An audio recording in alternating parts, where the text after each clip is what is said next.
On last episode, I am in the magical and beautiful Guanajuato, Mexico. So this is part 2 of our walking tour of Guanajuato. Now, where exactly is Guanajuato?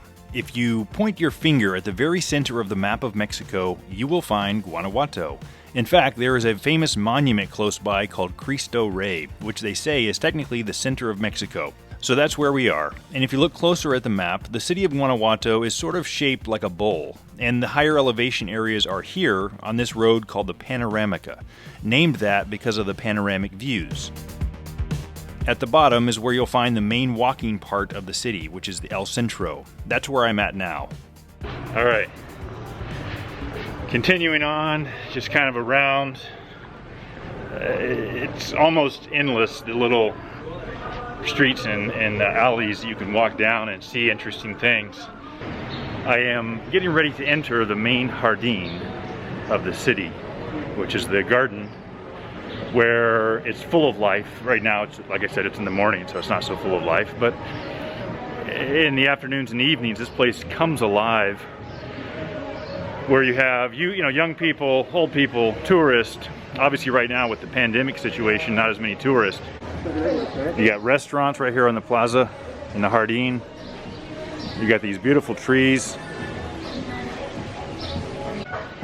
Buenos dias. Hola, buenos dias. You know, you just got to be nice to folks. They'll be nice to you back. You got folks that are getting ready for their, you know, mariachi situations. All right, let me sit here for a moment, find a quiet spot so I can talk a little more. So I'm going to sit here and have my champorrado. Disculpe, ¿cómo se dice champorrado? Champorrado, con O. Champorrado. Champorrado. So I'm having this, and yesterday I bought some cheesecake there. That's actually Anna, who sells cheesecake every day in the plaza. I'll actually get her to talk to us in a second. She speaks perfect English. She grew up in Kansas on and off, but has lived here most of her life and sells cheesecake every day that her family makes at home. Really delicious cheesecake. Can you tell us about your family's business? Yeah. This is Anna. Hello. Well, this is a family business. We make mainly cheesecakes, but we also have pecan pies and apple pies. And they're low sugar, low fat, and gluten-free. So they're pretty healthy and tasty. Awesome. And you pretty much come out here every day and sell them? And yeah, basically. I mean, it's a full-time family business, so I do my part on the sales, and my mom and dad make them. Oh, very cool. That's what I do basically all the time. And here's kind of an example. Yeah, of the translation in different languages. Different languages and whatnot. And yeah. You said you grew up in Oklahoma, I think it was, right? Yeah, Oklahoma, Tulsa, and in Houston. And that's why you know perfect English. Pretty much, yeah. What's sort of your favorite parts, I guess, that make it so special? Of the city? Yeah. I like when the city does like festivals. They haven't done it because of COVID. Yeah. You know, they do small festivals throughout the year, and it's really cool. But the biggest of the year is the how do you say it? Cervantino? Cervantino. It has a big art community also, right? Yeah, there is. It's a big art community. Cool. Yeah, you're going to see a lot of people selling their art on the street, you know, at small stores. You know, it's very big on any kind of art, you know, mainly because it's such a picturesque city that people get inspired by the same buildings, you know. Okay. Muy bien. Yeah, so it's a nice city to be in, you know, for music, for culture, to drink, you know, I mean. Gracias.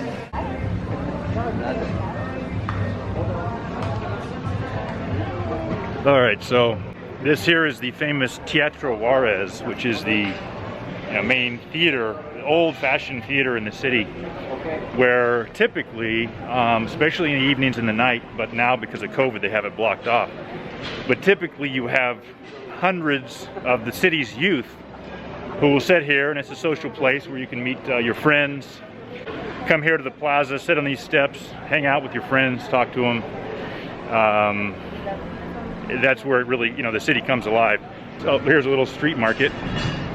Show you this. Looks like they specialize in a lot of hats and things. That's cool. Oh, and jewelry. Bueno. Hola. And look at this, look at the decorations. You know, just wanted to show you that. That's just an example of a little alleyway that has some stuff set up with people selling their artisan stuff. And that's just one little, one little alley thing. So there's hundreds of those throughout the city where people will sell things, and you get a taste of the arts. So we'll walk down. We're leaving the main plaza, the main Jardín, and now it's funny, I'm going under this little sanitizer situation that's supposed to sanitize you as you walk under, which is a little bit funny. Look at this. So this here sprays, it's gonna spray stuff down. It's like the human car wash. So nice little street here, pretty empty right now. Again, this is probably one of the main streets, but when I say streets, I mean it's a walking city. Look at this. Here's the university where I taught the law course back in 2010.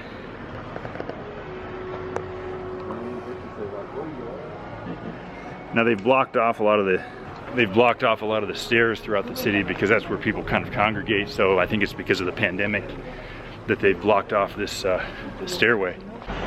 What else can I tell you about Guanajuato, aside that it's just this magical? I tell people it's kind of like walking around Disneyland, minus the kind of commercialized stuff, but just that heightened sense of, where all your sensors are firing at all cylinders kind of feeling, where you've got restaurants like this, you've got people on the street selling, fun little toys or flowers or balloons. You've got street vendors selling food. You've got people walking everywhere. It's a very, very much a walking city.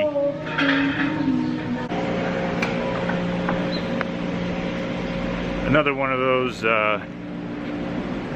personal car wash sanitizer situations that you walk under. Oh wow, look at this street. This very cool street.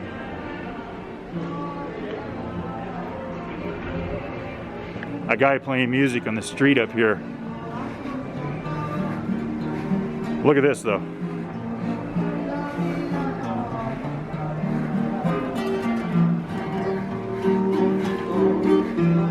Little cafes.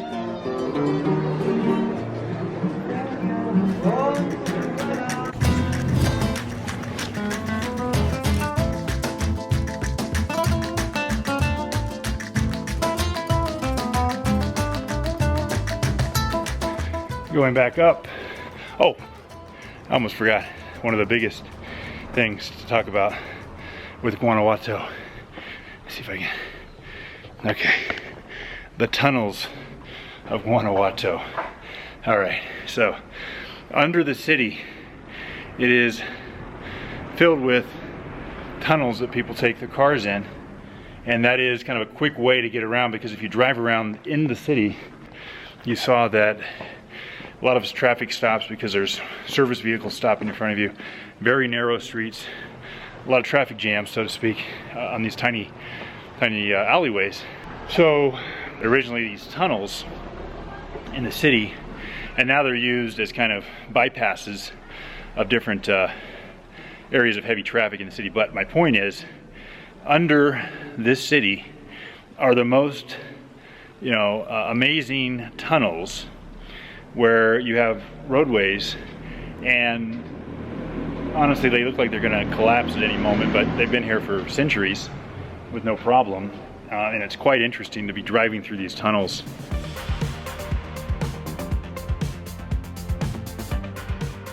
Something to look out for on the motorcycle are these speed bumps. Look at this. So what happens is you get some of these nails, they come up and puncture your tire potentially, and sometimes you'll try to find like an empty space, like that. But a lot of times when you have the empty space, you also may have the nails that are still there. So you try to ride through that. Otherwise, you know, you really have to be careful. Most of them are down pretty good. Well, I say that, but I mean, look at that. Sticking up a ½ inch. So another obstacle to watch out for on the motorcycle.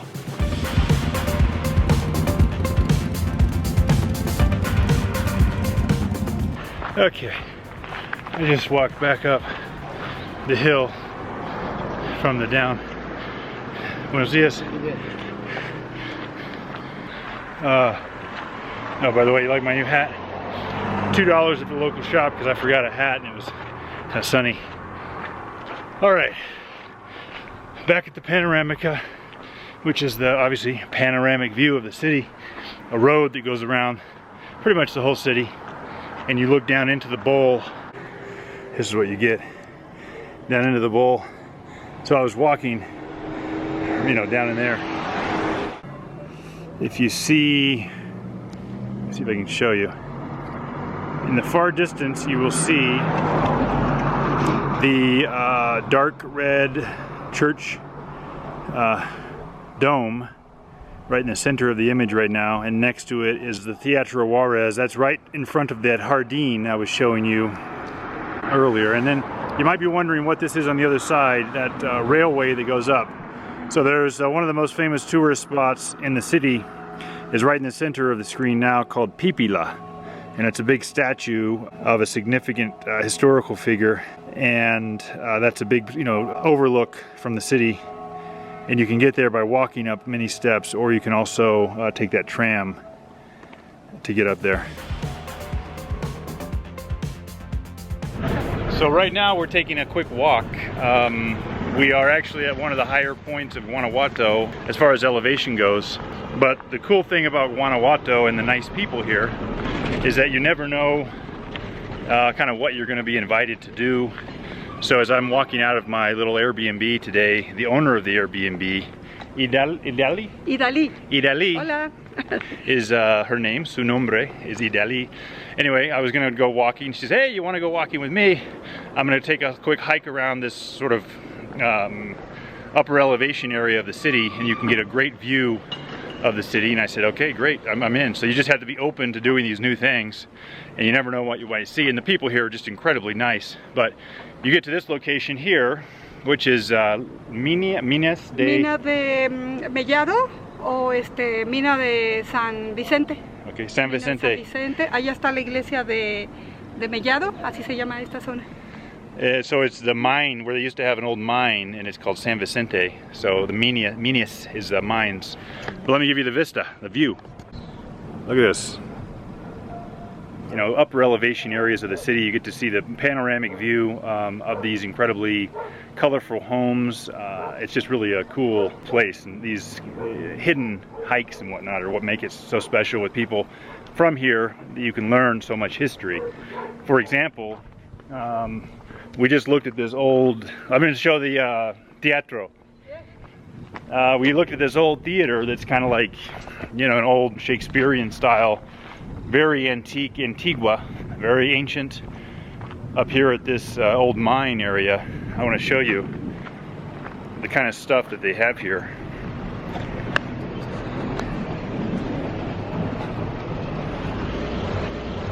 You can see the steps down, and there's the stage down there, but you get the idea that, I mean, look at these old, you know, rock walls and whatnot. Stone, look at these old stone walls that make up this place. And I think this is part, esta es parte de Minia? Okay, so under here we have parts of the mine, and you can kind of see, oh my goodness, it really goes down into this huge hole, and you can see the equipment here. I don't think we can get a very good shot. You can't even, you're not gonna be able to see it, it's too dark, but it's a huge, you know, a huge hole that goes way down. So just another cool little piece of the city. Esto es un elevador donde bajaban los mineros por esa parte, kilómetros y kilómetros. Y esa parte de allá, eso que es amarillo como una caja amarilla, es donde bajaban como 5 o 6 hombres para poder trabajar en la mina, y la taparon porque era muy peligroso. Los turistas se agachaban y se podían caer a una gran distancia, kilómetros de distancia hacia abajo. ¿Un kilómetro? Sí, muchos kilómetros, no sé exactamente cuántos. Increíble, ¿eh? Pero muchos kilómetros, sí. So, no sé si quieres sacarle foto al... Digo, she is saying that hole goes down more than a kilometer into the earth, and she's specifically talking about this yellow booth, if you will, where miners would get in and then they would drop the miners down using that equipment, the pulley system, down into the mine. So here it is. 4 or 5 miners would go in there. That's so cool. And then they would obviously, you know, drop them down. Yeah, interesante, huh? And then they would drop them down into that big hole that I just showed you. So this is more equipment for the mine.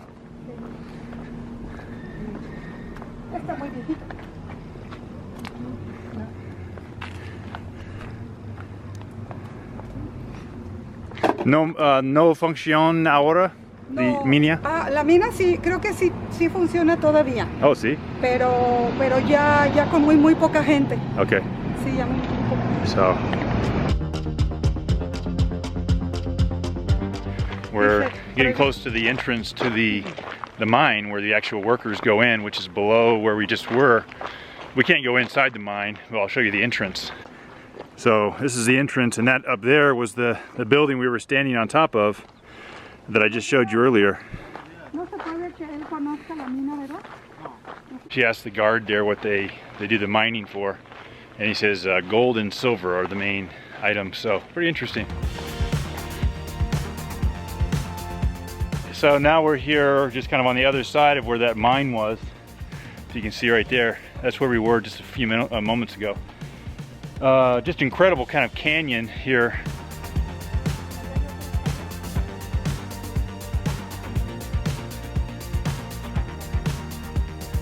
That does it for this episode. Join us next time when we start our motorcycle tour. Thanks for watching.